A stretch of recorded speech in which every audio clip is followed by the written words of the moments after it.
What's up, everybody? It's Jordan, and welcome to the Sports Behind Show. This video, I want to be giving away a free Jamar Chase autographed jersey presented by Pristine Auction. And in this video, I'm also going to be doing kind of like a off-season preview for the Cincinnati Bengals. I'm really hoping there's going to be lots of viewers this episode video. In my opinion, I think this might be my biggest video yet that is not an interview.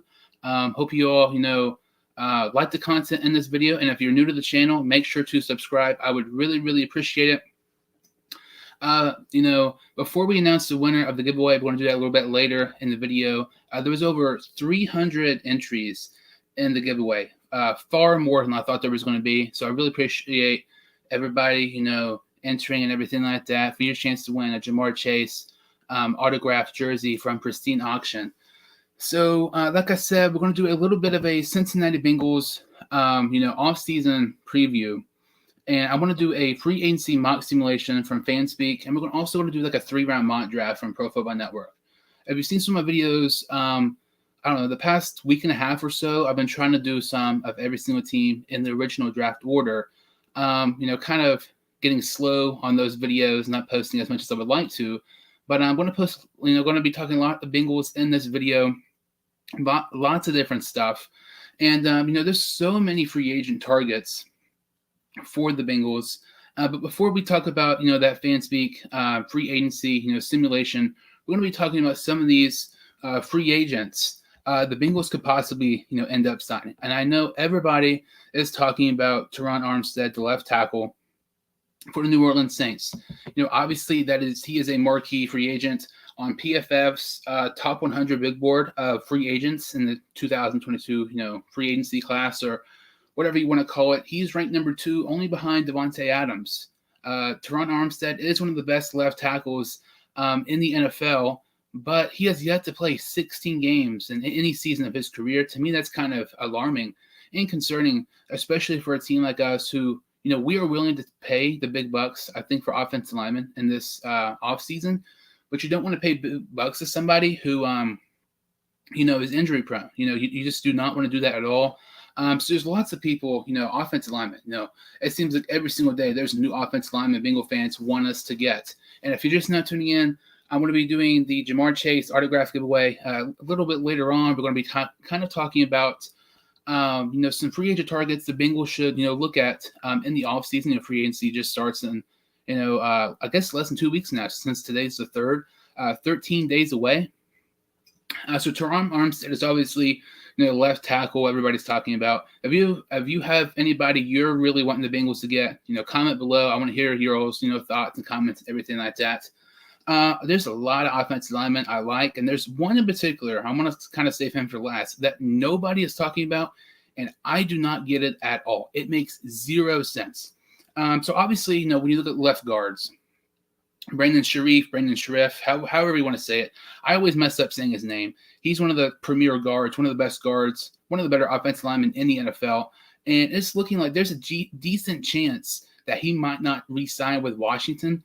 If you're Cincinnati, you have to get all over that. You have to try to sign him and bring him to Cincinnati. He would be an instant upgrade over Quentin Spain, and he would instantly become our best offensive lineman. And Quentin Spain is a good left guard. In my opinion, I think Quentin Spain is our best lineman right now. But, he's a free agent, and we don't know if we're going to end up re-signing him or not.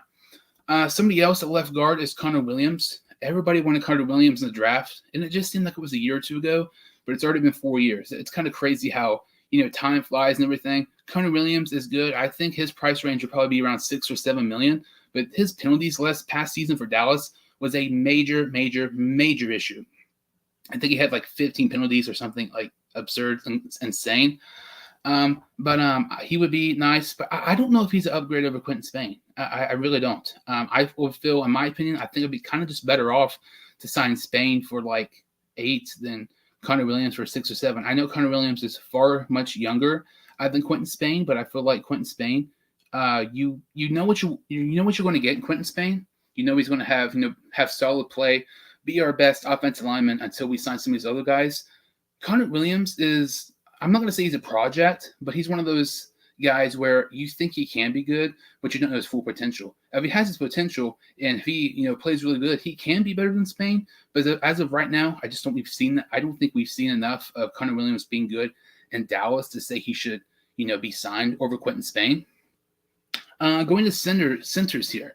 Ben Jones, the center of Tennessee Titans, one of the most underrated offensive linemen, in my opinion. I think as we head in free agency, I think he has to be somebody that we look at. And don't be surprised if Trey Hopkins is not cut until after we sign all of our big free agents. Because think of it this way.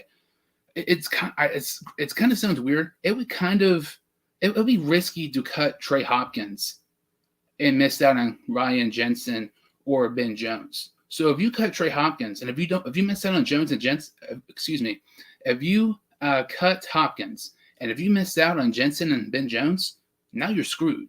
So I feel like, should we cut Trey Hopkins? I would say probably, but we cannot do that until we sign our other center if we're going to upgrade center and have a replacement for Trey Hopkins. But Ben Jones is one. And Jensen is another one. And if you have heard it the other day, Patman Jones, former Bengal, obviously, was on the Believe in, Bengal. I think that's the podcast name of it. Him and Solomon Wilcox. Patman Jones was talking about how he heard from somebody that the Bengals are expected to sign Ryan Jensen to a 3-year contract worth $39 million. I don't know how much truth that there is to it, in my opinion. Patman is not the most, trustworthy person, just in my opinion. I don't know how much there is, truth to that. I would hope it would be true. But I will say with Ryan Jensen, there is going to be a bidding war for Ryan Jensen. And especially with Ali Marpet, with him retiring, the Tampa Bay Buccaneers are going to be dead set on re-signing Ryan Jensen since they lost Marpet due to retirement last week. So don't be surprised if, Jensen, who I've seen anywhere from like 10, 13, maybe gets like even 15 if a team is that much willing to sign him. But I feel like at that point, at least getting 15, just get Ben Jones for like half that price. I think that would be pretty good for Cincinnati. So Ben Jones and Jensen are some of the centers here. Right guard, Laken Tomlinson, has been with the 49ers past over seasons. He's very, very good. We need right guard. And it's so weird because everybody talks about Tehran Armstead. Okay, he would be a nice addition to this Bengals offensive line. But like outsiders and people who aren't Bengal fans don't realize like tackle isn't great for us by any means. But our main issue is the interior offensive line, like left guard, center, and right guard. And we need an instant starter on right guard. We need to upgrade at right guard bad. Tomlinson could be good. James Daniels could be good. We missed him. We did not end up drafting him several years ago. Instead, we took Billy freaking Price, which looking back, that was a horrible, horrible pick. I was so mad at that pick. I thought it was a reach. And looking back, it still is a reach. But at least we're able to trade Billy Price to get B.J. Hill out of it. Hill was really, really great for us this past season. And also somebody right guard is Austin Corbett, the right guard who has been with the Rams the past several years. He's somebody to keep an eye on too. Very underrated. I would expect him to maybe sign for like 10 to 12, something like that. Right tackle, in my opinion, I don't think there's anybody like that stands out compared to like a Jensen or some of these other people. In my opinion, if we sign Tehran Armstead, expect Jonah Williams to move the right tackle. And if we don't sign Tehran Armstead and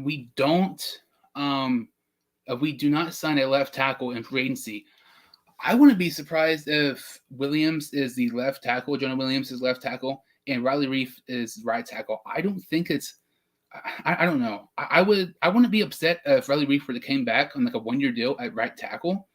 But I don't know. It's kind of hard for me to say that Reif would come back, especially considering, as you look at the last month of the regular season, he was expected to miss 3 or 4 weeks, and he missed all the regular season and all the playoffs, obviously. And I feel like if we had him I mean, I honestly think we might have won the Super Bowl. It's just so crazy that we were in the Super Bowl this year. But with Reef, I don't know. It's very interesting. Like, I don't think people are talking about him enough, because if we don't sign a left tackle, I think there's a possible chance that he comes back as our right tackle. Because if we don't sign a left tackle, Jonah Williams is staying there at left, more than likely. Right tackle, it's so up in the air. That's the one thing, to me, in my opinion. Look at our, offensive line: left tackle, left guard, center, right guard, right tackle. Right tackle is kind of one up in the air. Will Reef be a free agent? Yeah, he's a free agent. And if he is, would you resign him? Kind of like I just said, if we don't sign a left tackle, I would be willing to resign. I would be willing to resign Riley Reef. But if we sign like Tehran Armstead or something like that, I don't think we will. Jonah Williams would probably move to right tackle. If we sign Ryan Jensen, then we should trade for Tunzel from the Texans. Holy crap. Like, that would be insane. Like, you go from top 3, you make a case, the worst offensive line in the NFL, to, I mean, you have Tunzel, you have Jensen. And honestly, like, if we do some other, like, cap situations, if we cut some other people, we could still have a decent amount of money. Like, cutting, Trey Waynes saves $10 million. Cutting Trey Hopkins saves $5 million. And if you sign Jensen, you're obviously going to cut Trey Hopkins more than likely. So, I mean, that would be crazy. So I kind of mentioned some of those people that I'm very intrigued by for the Bengals to possibly sign in free agency. But there's one person I did not mention, I'm about to, who has not been talked about at all. I don't understand this. He has been a left guard for the Jacksonville Jaguars for the past several years. It's Andrew Norwell. Andrew Norwell played at Ohio State. Andrew Norwell is from Cincinnati. Why are people not talking about Andrew Norwell possibly coming to Cincinnati and play for the Cincinnati Bengals? I don't get this at all. I saw a tweet last week. He was from Cincinnati, and I thought that was kind of interesting. That's already kind of strange that people aren't talking about that. But then the fact that he played at Ohio State, I mean, obviously, the Bengals love Ohio State players. They've drafted Ohio State players more than anybody else. And look at, our team is full of Ohio State players. Burrow played there early on in his college career. Hubbard, Eli Apple, Von Bell. I mean, we've had so many Ohio State players throughout the years. And the fact that he's from Cincinnati is very strange to me. And he would be a major upgrade over Quentin Spain and instantly become our best offensive lineman and be a very, very nice signing. He's not going to be as expensive as Tehran Armstead or Brandon Sharif, or however you say his name. Andrew Norwell to Cincinnati makes a lot of sense. People aren't talking about it at all for whatever reason. But don't be surprised if we maybe hear some, chatters and rumors within these next couple of days as we get closer to free agency. Maybe Bengals and Andrew Norwell kind of has some mutual interest. That's something I think, in my opinion, I'm surprised that hasn't really been talked about enough. I mean, nobody's shutting up about Tyrone Armstead. But left tackle is not our major issue. It's in the interior offensive line. And we have a guy from Cincinnati and Ohio State that we could possibly sign that's not being talked about. Kind of strange, in my opinion. So that was, kind of a list. There's probably about, 10, 12 offensive linemen. And I actually have a couple of defensive players. Literally 2 defensive players, and that's it. And these guys, honestly, they're not nearly as a high-profile names as some of these offensive linemen that I already mentioned.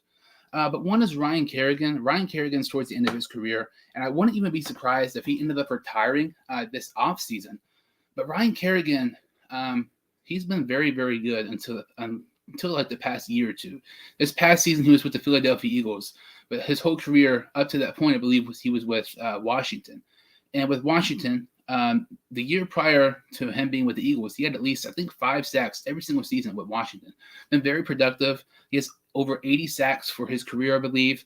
Been very efficient defensive player for the past decade.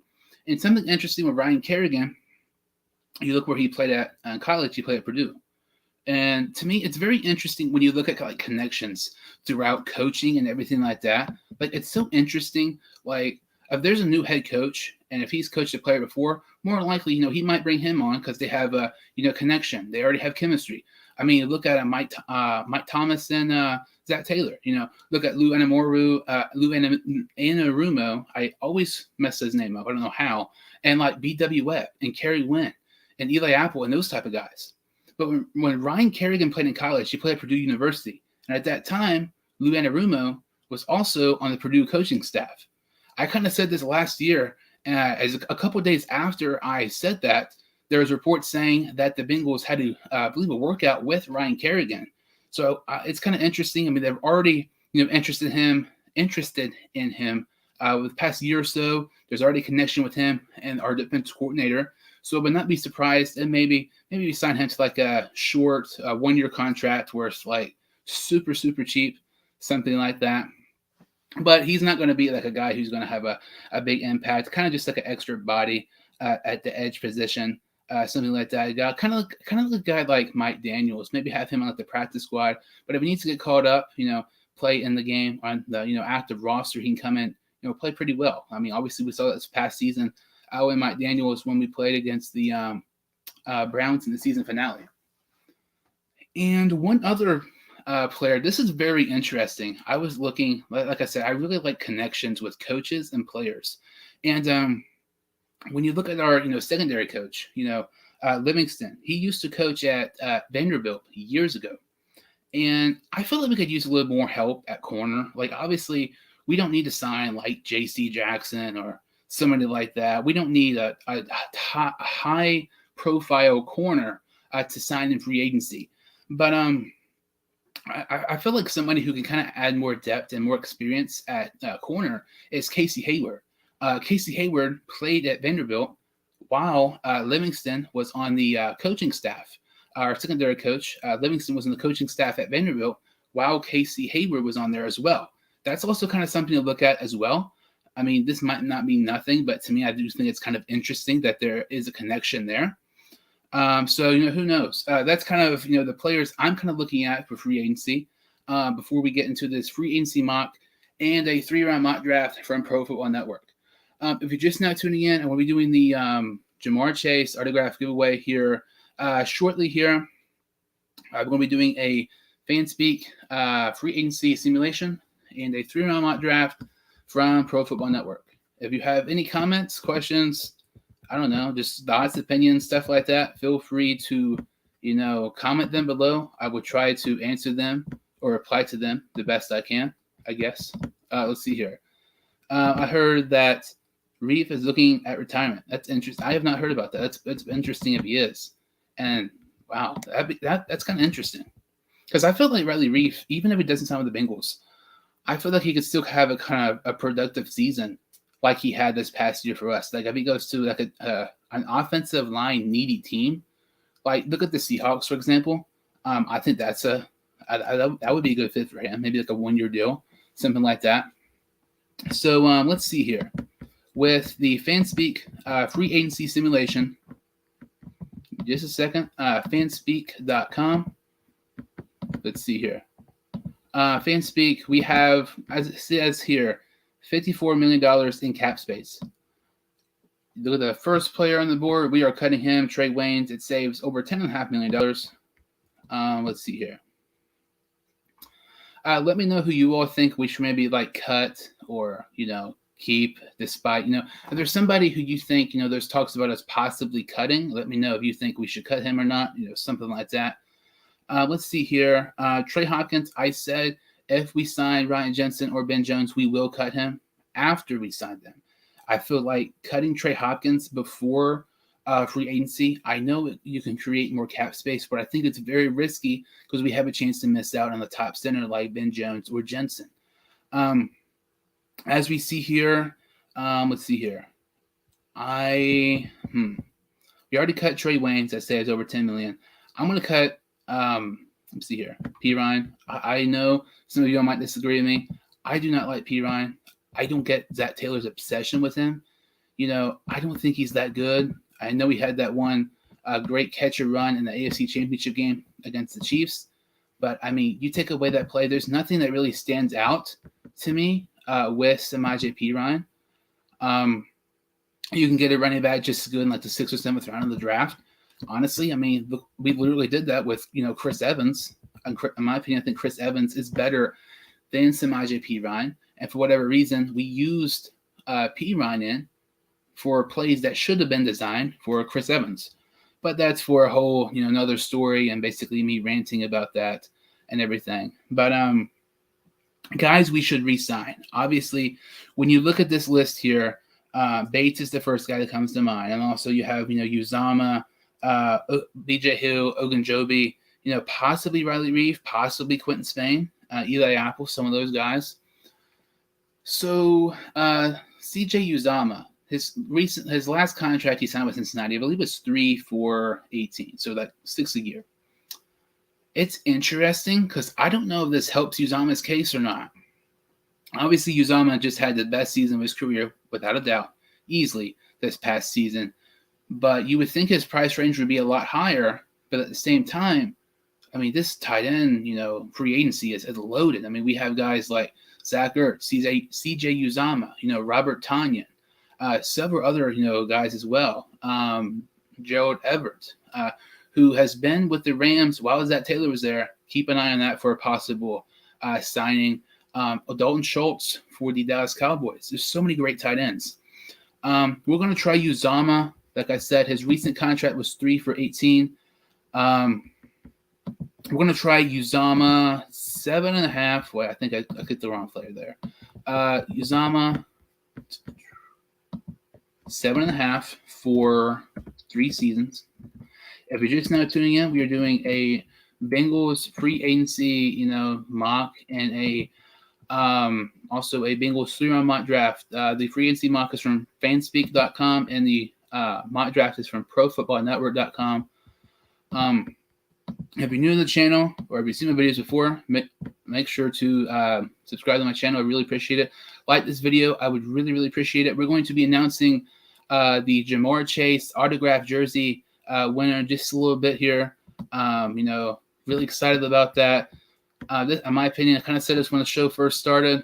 I feel like, in my opinion, this might be my biggest video yet that is not an interview. I thank you all for, tuning in and everything. And, entering in the Jamar Chase giveaway. There was over 300 entries in the giveaway. Really surprised me how many people, tried to enter it. I really appreciate you, doing that and everything. So CJ Uzama declined their offer of 3 years for 7.5. We're going to try 3 for $8. Let's see here. Crap. See. I guess he did accept it. My computer kind of messed up there for a second. So he did accept their offer. CJ Uzama, 3 years, 8 per season. Let's go down to Jesse Bates. This one is a tough one. Obviously, we should re-sign Bates. Let's see here. Comments. Yeah, facts. I don't know why we kept him on third and fourth down. Yeah, I mean, you look at that game. The first drive of the game ended with a 3rd and 4th down with Pete Ryan. And the last drive of the game ended with a 3rd and 4th down with Pete Ryan. Absolutely ridiculous. Let's see here. With Jesse Bates, I want us to re-sign him. But I feel like Bengal fans are slightly overrating Bates. And when I mean that, I mean, you look at the regular season, Jesse Bates was not the Jesse Bates that we've seen in the past. He was not the top 5 safety, top 3 safety, debatably, one of the best safeties in the NFL, just like we've seen a year or so ago. The regular season was not the Bates that we were used to seeing. Playoff Jesse Bates, holy crap, completely different story. It's like I don't even know how to describe it. It's so crazy how the playoffs, he's like, the regular season, he's like, okay, I mean, nothing great to brag about. But then the playoffs happen, he plays out of his mind and has some of the best, 3-4 game stretches of his career. When I look at Bates, in my opinion, I'm thinking 13 range. In my opinion, I don't think we should pay him the highest paid safety just because, like I just said, the regular season, he was not himself. And I know there's been multiple interviews about him, talking about, he was overthinking the contract, thinking about the contract so much and everything like that throughout the regular season, knowing that he's going to play for one. I just cannot have him, in my opinion, as the highest paid safety. I know not right now, but eventually you're going to have guys like Burrow, Chase, and Higgins, even Mixon and Boyd will be free agents soon. And you don't want to have Bates be overpaid And due to him being overpaid, you can't have some extra money to pay some of those guys coming up kind of soon, like a Mixon or a Boyd. We've seen this a lot the past several years when the Bengals have extensions, kind of like front load their contracts. We saw it with Carlos Dunlap and we saw it with Geno Atkins. Don't be surprised if the Bengals do this with Jesse Bates. I think that would be the best decision the Bengals could do if they get a contract extension, to work out with Bates. There's also rumors he could possibly be franchise tag. I will say, I don't think it should be alarming yet for Bates, but I will say I'm kind of surprised we have yet to agree on a contract extension. Kind of surprising me a little bit. I believe this past Saturday was his birthday. I kind of thought for sure they were just going to do it on that day so they can kind of make like a, headline, Bates gets a contract extension on his birthday and stuff like that. It made sense. It looked like everything was going well, and we have yet to re-sign him or give him the tag. With Jesse Bates here, I'm thinking we're going to give him, let's say, 13. I'm willing to pay him just a tad bit more, but I want to see how much he's willing to look at it first. 13, 3 years, percentage guarantee, we go 80. Offer accepted. So we get Bates, we get Uzomah. We let those two guys down. What's looking at this here? A couple other guys. Mike Daniels, I know he's probably going to be close to retirement, probably the next year or so. But he's a guy I want to see him retire as a Bengal. But on the practice squad, most of this past season, like I said earlier, when he needed to play, he was phenomenal. $1.25 million 1 year. Let's just give him 100%. Just guarantee that contract. Offer rejected. Kind of surprising me there. He's not somebody that we must have. He's not like a Jesse Bates. He's not a holy crap, we have to re-sign him type of deal. I would like to have Daniels back, but it's not like a necessary. We don't have to overpay him. Looking at some of these other guys here, Quentin Spain, I don't see how you can possibly re-sign Quentin Spain before we even look at these other guys like Andrew Norwell and Conor Williams and some of these other guys. Like I said, I would rather have Quentin Spain than Conor Williams, but you have to at least look at some other people and see if they're interested in joining Cincinnati. Brandon Sheriff, it seems like every single time I say that name, I screw up at saying his last name. But if he's interested in Cincinnati, you have to try to get him instead of re-signing Spain. No brainer there. BJ Hill, I would like for us to re-sign him. Let's say a 2-year contract for $4.5 or $5 million. We'll try 4.5. See if he takes that. If you're just not tuning in, we are doing the Jamar Chase autograph jersey giveaway just a little bit here. Currently doing a Bengals pre-agency simulation. Offer rejected. Kind of surprises me. BJ Hill we'll bump it up to 5. This video should probably end around 6. We've already been talking for about half an hour. I did not realize how very few moves I've been doing in this video. Kind of been talking to you all the whole time. I don't really get this many viewers often, so I really appreciate you all joining.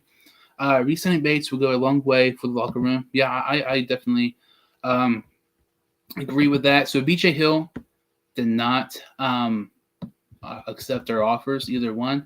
We'll try Larry Ogunjobi. We'll try Ogunjobi for 4.5 for 2 years. Basically the same exact contract from like we did BJ Hill, but Larry Ogunjobi instead. He accepts our offer. I don't expect us to re-sign both those guys. As you continue, Eli Apple, that's a guy who we might re-sign. Let's try Apple for 3.5. I know he might get more than this. I just want to see if he'll take it. For 2 seasons, percentage guarantee will go 75. Offer accepted. So we're able to get him. We are able to re-sign CJ Uzomah, Eli Apple, Jesse Bates, and Larry Ogunjobi. So we have about half an hour left in this video, and at the end of this video will be the Jamar Chase autograph jersey giveaway, when it will be announced and everything. Just now tuning in, we are doing a free agency simulation from fanspeak.com. We're also going to be doing a 3-round mock draft from profootballnetwork.com. I really appreciate everybody tuning in. If you're new or if you've seen the videos before, make sure to subscribe to my channel. I would really, really appreciate it. And like this video, I appreciate it as well.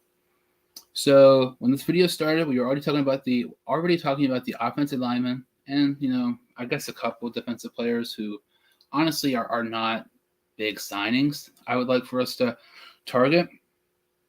I don't know where we should start off. Should we start, offering left guard, right guard, center? Let me know what you think we should kind of be targeting first. I'm kind of thinking center, honestly, because with Jensen, Patman was saying supposedly we're going to sign Jensen to 3 years for $39 million. That's $13 a season. But I don't know. I feel like Jensen might get more. The more you think about it, I think it might be a bidding war for him. Ben Jones, if we don't get Jensen, Ben Jones would be a nice center to replace Hopkins. And also with something else, I do think it would be smart to try to go ahead and target center, whether it's at first, because whether it's Ben Jones or Jensen, you go ahead and sign one of those guys. You can hurry up and cut Hopkins and save money. So I feel like that would be a smart thing to do for Cincinnati. So let's see here. We'll try Jensen. We're going to try that same exact contract that Pac-Man set. 3 for $13 a season.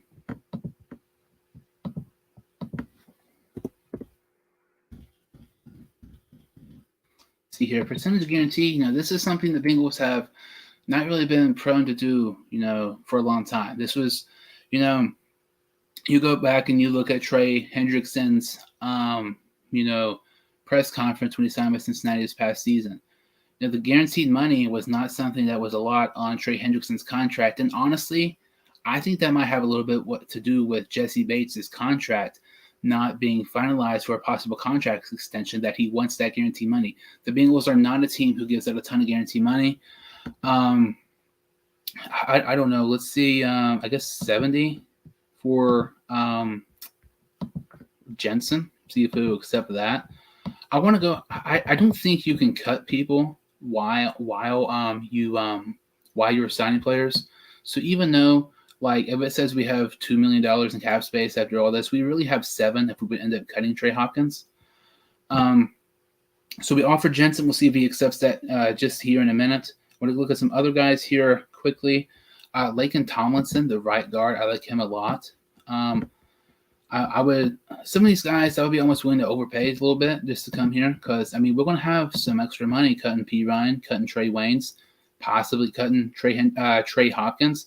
That's already $15 million we're going to be creating in cap space, and we already have over like $50 million. So it's crazy. We're the only team who I believe we're the only team who is top 10 in cap space who made it to the playoffs. And not only did we make it to the playoffs, obviously we made it to the Super Bowl. So there's a reason why people are talking about us possibly being in the AFC Championship game or even the Super Bowl next season. So let's see here. Tomlinson, I'll offer him 9. I've seen some of his projections be like 8. I think that's kind of ridiculous. I think 9 or 10 is closer to his range. 70 for the guarantee money. I want to go ahead and see if those two players accept these deals before we do anything else. So we accept both those deals. So we get Laken Tomlinson and Ryan Jensen. Holy crap! We already re-signed CJ Uzomah and Jesse Bates. The two re-signs for us in free agency. We're able to sign the best center available, without a doubt, and arguably the best right guard available. And now I know this might be a little bit, not likely, but we still have like $30 million in cap space. That is freaking insane for us. I kind of want to target some more offensive linemen, even though I know it's probably not going to happen. Let's just do it anyway. We did not re-sign Quentin Spain. That's something to keep in mind. So I don't know. If I'm being realistic, we would try to re-sign Quentin Spain because we are not going to sign Ryan Jensen, Laken Tomlinson, and Brandon Sharif or Norwell. That will not happen. I just do not see that possibly happening. If it did happen, God, that would be insane and amazing for us. But we're going to try Quentin Spain here because I'm trying to make it a little bit realistic. Let's try 8 for Quentin Spain. It's not tuning in. We're going to be doing the Jamar Chase autograph jersey giveaway winner at the top of the hour at 6 p.m. Doing a free agency simulation on fanspeak.com right now. Have any comments, questions, anything like that, make sure to comment them below. I'll try to answer them or comment to them, and stuff. Let's see here. Let's see if he accepted the offer. So Quentin Spain accepted our offer of 3 years, 8 per season. We're down to about 25, I would guess, after we cut Hopkins.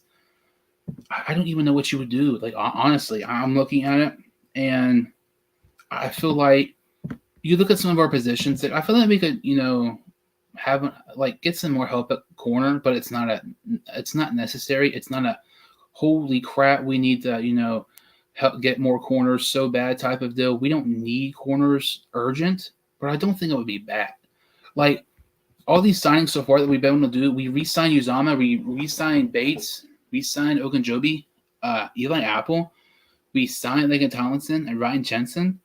We still have like $25 million in cap space. I almost feel like, if you have the money, spend the money. I'm looking at Stephon Gilmore, and I know that sounds crazy, and I don't think it will happen, but Stephon Gilmore would be amazing for us, in my opinion. I know corner, we're kind of set at corner, but if you're able to upgrade your team, you always do it, in my opinion. I want to try Stephon Gilmore for, let's say $9 million.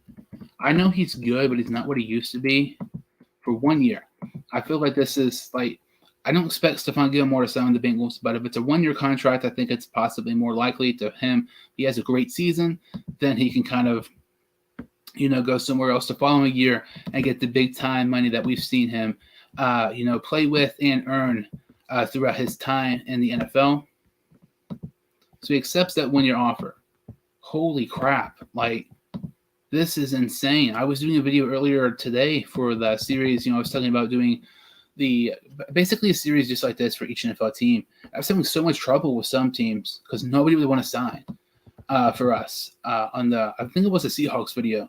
And you look at us right now, like Uzomah, Bates, Ogunjobi, Eli Apple, Tomlinson, Ryan Jensen, Quentin Spain, Stephon Gilmore.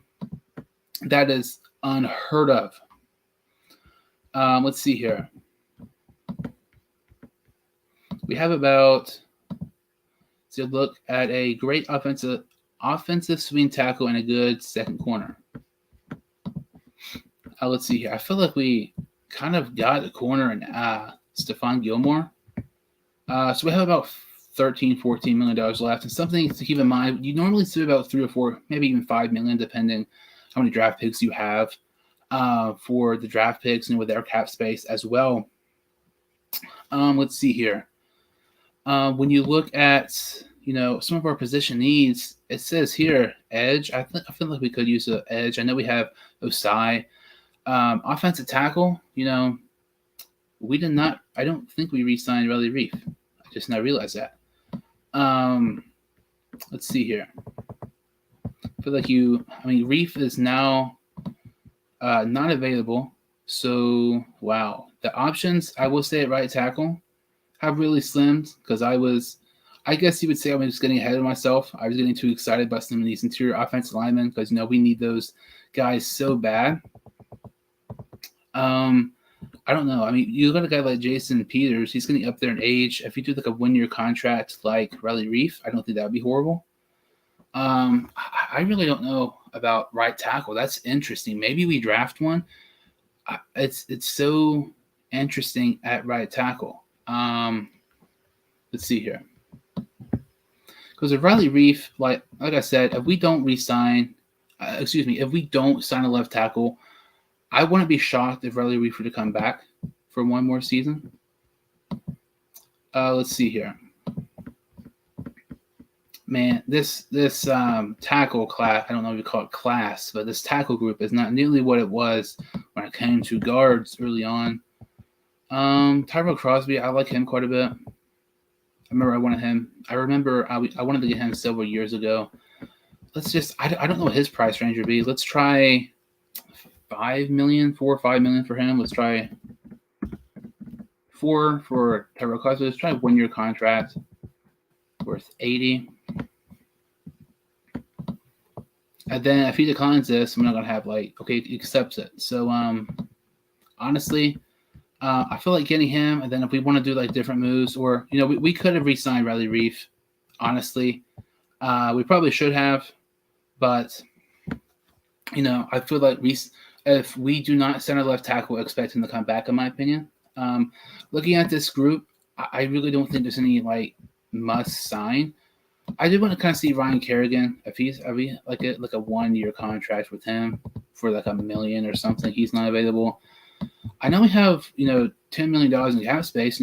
But with the cap rollover, it goes over to the next season.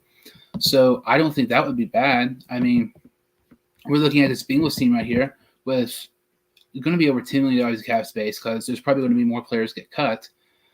And this is a Super Bowl roster. I'm not trying to be biased, but Uzama, Bates, Ogunjobi, Eli Apple, we re-signed those guys. Tyrone Crosby, Gilmore, we also re-signed Quentin Spain, Ryan Jensen, and Laken Tomlinson. Phenomenal free agency for the Bengals. You can make a case one of the best ones ever, in my opinion. It says franchise tag there. I would probably franchise tag Bates, but it didn't let me.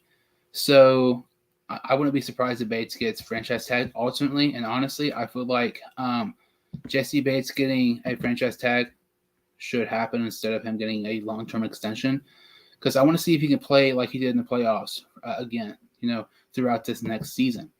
So, like I said, if you're new to the channel or just now tuning in, make sure to subscribe to my channel. Like this video. I would really, really appreciate it. We're going to be announcing the winner in just probably about 15 minutes here. We're going to go to ProFootballNetwork.com. We're going to do a 3-round mock draft here for the Bengals on ProFootballNetwork.com. I will say their big boards are kind of crazy. Looking at it, there'll be a player who you think would be a first-round pick, and they have him still available in the 3rd round. Doesn't really make sense. Holy crap, Kaiir Elam. I'm not trying to fixate and only on one player. If we get him, that's great. But if we get anybody else, that's horrible. Kaiir Elam, that is an amazing pick at 31. He's, in my opinion, probably the best player available. Well, Treylon Burks, I don't get how he's available. That really doesn't make any sense. If we were a wide receiver needy team, which, clearly we're not. We are the best wide receiver trio in the NFL. We would totally get Treylon Burks from Arkansas. But since we already have a great wide receiver group, we're not going to get him. Kaiir Elam from Florida is a phenomenal pickup here at 31. If you thought this offseason free agency was good, now we get Kaiir Elam, who should be a top 20 pick, top 25. He should not be there at 31, I don't think, in my opinion.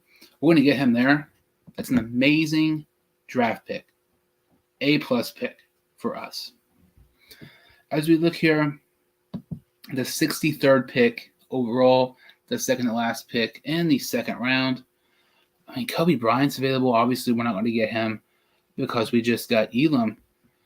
Let's look at some edge rushers. I like Nick Benito quite a bit from Oklahoma. I don't think that would be bad. I know we just drafted Osai, but you can never have too many good players at any position, in my opinion. Let's see here. Defensive tackle Devonta Wyatt. That is crazy. I would want to take him, but we're trying to be realistic here. Obviously, we're probably not going to get any interior guys here. See if there's any safeties available. I know we're probably not going to get a safety, though. Linebackers, nobody really stands out to me. It's weird because I know we just drafted the side this past season, and we have Hubbard and we have Hendrickson, who are really, really good. Easily the most underrated edge rusher duo in the NFL today. Not even debatable. But I will say Nick Benito kind of stands out to me. He's probably my favorite for the pick here at 63rd overall in the second round. We're going to go take Nick Benito from Oklahoma. So let me know what you think of this mock draft. Honestly, I'm not going to lie. I normally keep up with the draft. Like, it is my favorite day of the year. I'm obsessed with it. This season, I am not nearly obsessed with it and into it like I used to be because, I mean, since we're picking like the second to last pick in the first round, if I'm being honest, I do not want the Bengals drafting in the first round at all. I want us trading that pick to look at, look what the Chiefs did. They traded their first round pick to get Brown from the Ravens, and it helped them out. Their offense line was much better. I want us to do the same exact thing. I know Laremy Tunsil, he's, people talked about him possibly being traded. I don't know if that'll happen or not. But if you're telling me we would trade like a first, a third, Trey Waynes to, kind of help the contracts work out, and another third or something like that. I don't think the Texans would do it. But, I mean, I would do that 100% of the time. Or, honestly, even our first and second round pick, throw in Trey Waynes, and I'd still do that for Tunsil because I think that would be terrific for us. But I just do not want us drafting in the first round because I want a guy who's already proven. It would be different if we were drafting in the top 5 that we had the past 2 years, and it's one of the best players in the entire draft. I mean, we're looking at guys now who, towards the end of the first could be mid-second round players who we might take a reach like we did with Jackson Carman and Drew Sample. So let's see here. 95th pick overall, our only third round pick. There's a couple guys here I'm already kind of looking at who I know are available. I would think would be available. Haskell Garrett is one that comes to mind. This is probably where you're going to see Haskell Garrett. I would say to 90 to 110 range for Haskell Garrett. And I really don't think like 90 to 110, if you're drafting him like 95 like we are, I don't think that's a reach. I just think, he might not be the best player available, but if he's a team need and he's one of the better players available, I think you take that. Justin Ross and Clemson should not be here. God, that would be an amazing pickup for us, even though it would make no sense if we did it. I want to take Haskell Garrett, defensive tackle from Ohio State. We can use some more bodies at defensive tackle. That's kind of, I would say, one of the positions that we kind of had lack of depth this past season because you had guys like Square and Kerrigan got brought up from the practice squad, and those guys, they're kind of basically no names. They're not a DJ Reader. They're not a top name. I know it's a different position, but they're not a top name like a Trey Hendrickson or some of these other guys, like even Logan Wilson. So I want to take Haskell Garrett here with the 95th pick overall. Tremendous pickup in my opinion. So looking at this mock draft, holy crap. We really upgraded our defense. Throughout the free agency process and off-season, I feel like we should, in the off-season, the free agency, we have to attack offensive linemen. Draft, we go best player available. And we kind of improve the defense if we're able to. Every single one of those picks, it's so weird because when you have like the second and last pick in the first and second round, obviously we're not going to have the second and last pick in the third round because of the compensatory picks. But, this is an amazing mock draft for us. Every single one of those players is going to be very, very valuable to this team for years to come. Kaiir Elam at 31, that's insane. Like, I still cannot believe we got that. That's terrific for us. I think that's overall an A-plus draft, not trying to be biased. I think that's really, really good. Let me know what you think of that mock draft. You graded like from A to F. So looking at this, mock draft simulation from Pro Football Network, I feel like we did phenomenal. Kaiir Elam at 31, like I said, 63 was Benito, and 95 overall was Haskell Garrett. So to kind of see here, also looking at our free agency additions, the guys we were able to re-sign, CJ Uzama, Jesse Bates, Larry Ogunjobi, Quentin Spain, and Eli Apple. We were able to re-sign all of those guys. Outside free agents, we were able to sign Tyrone Crosby, Stephon Gilmore, Ryan Jensen, and Laken Tomlinson. So lots of new additions to this Bengals team. Nothing new to us. This past couple of years, we've had so many new players join our team and have major games and stuff like that for us to help us.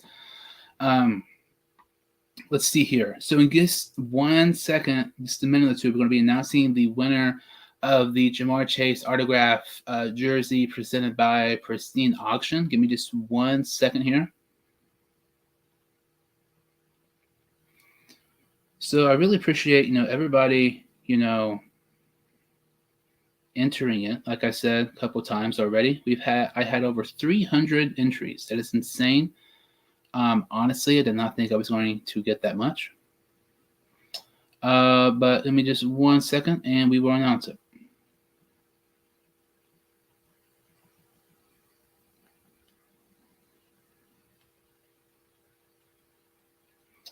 So let's see here. So like I said, over 300 entries. You had to like my video. You had to like my post. You also had to follow me. You also had to comment on that post as well. And you also had to let's see here. You also had to follow Pristine Auction. They are the ones who sponsored and are basically giving this away. I partnered up with them, and they were doing a collab where we were giving away the Jamar Chase autograph jersey. I'm really glad Pristine Auction was able to do a collab with me. I'm glad I was able to partner up with them on this giveaway here. So like I said, one final time, on the post that was announced a couple of days ago on Monday, you had to like and comment on that post. You also had to follow me, and you also had to follow Pristine Auction. So you had 3 hours. I posted this, let's see, I think literally right about this time. So let's see here. Really appreciate everybody entering the giveaway here for the Jamar Chase autograph jersey giveaway. And the winner of the Jamar Chase autograph giveaway is Lauren_Pater. Congratulations on winning. I will try to message you the details and everything, and when it will probably be shipped by in the next day or so. If you did not end up winning, hopefully, I'm hoping if I get 2,000 subscribers by the draft, I'm hoping to do some type of giveaway. I honestly do not think it would be something as big as this, but I'm still trying to, do maybe giveaway like I've seen in the past. Well, I've done in the past, like a Joe Burrow Funko Pop or a Sam Hubbard autograph card like I just did this past week or so. So I really appreciate everybody watching this video. Like I said, in my opinion, I felt like this was probably my biggest video yet. That was not an interview. I have lots of people who tune into this, and I really, really appreciate it. If you're new to the channel, like I said, or if you've seen my videos before, make sure to subscribe. That does it for this video. Expect lots of free agency content coming out in the next couple of weeks for the Bengals.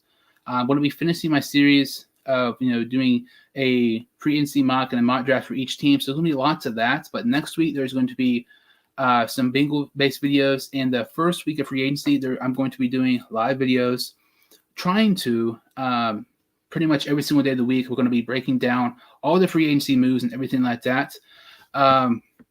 But yeah, I really appreciate everybody, joining the giveaway. If you did not win, it's all right. I'm going to be hopefully doing some more in the next couple months here. Thank you all so much for watching this video. If you subscribe to my channel and like this video, I would really, really appreciate it. And I will see you all next time on the Sports Dude Hines Show.